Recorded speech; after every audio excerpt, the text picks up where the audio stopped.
মন্ত্রী সুজিত বসুর অফিসে ইডি। একসময় ঠেলাগাড়ি করে এগরোল বেচতেন, পাল্টা বললেন সুকান্ত। এর আগেও রাজ্যের মন্ত্রী সুজিত বসুর বাড়িতে পৌঁছে গিয়েছিল কেন্দ্রীয় তদন্তকারী সংস্থা। দীর্ঘ সময় ধরে তারা তল্লাশি চালিয়েছিল, কিন্তু এরপর অ্যাকশন মোডে ইডি, যেখানে সুজিত বসুর অফিস সহ 10টি জায়গায় তল্লাশি চালায় ইডি।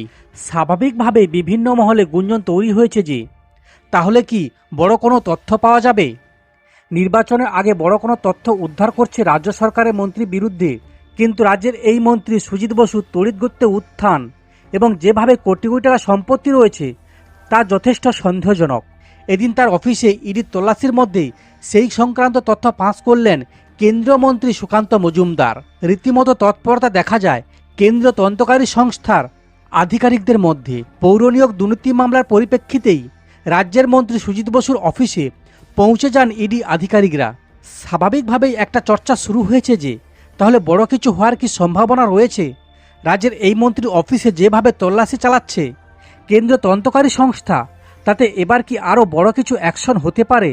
এদিন রাজ্যের মন্ত্রী সুজিত বসুর অফিসে ইডির তল্লাশি নিয়ে সুকান্তবাবুকে প্রশ্ন করেন সাংবাদিকরা। আর সেই প্রশ্নের উত্তরে তিনি বলেন, ইডি কেন তল্লাশি চালাচ্ছে সেটা তাদের ব্যাপার, তবে আমি যেটুকু খবর পেয়েছি পৌরসভা বা কর্পোরেশনে যে নিয়োগ হয়েছিল তাতে দুর্নীতি হয়েছে, তার জন্যই তদন্ত চলছে। তবে আমি যখন কলকাতায় আসি তখন অনেকেই বলেছিলেন যে সুজিতবাবু একসময় ওই দমকল রেলে স্টেশনের বাইরে ঠেলা লাগিয়ে এগরোল বিক্রি করতেন।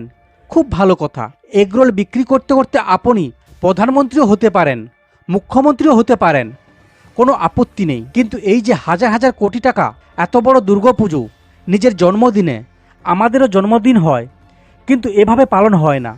সুতরাং এই যে কোটি কোটি টাকা, এই টাকার উৎসটা কি সেটা তো বাংলার মানুষকে বলতে হবে।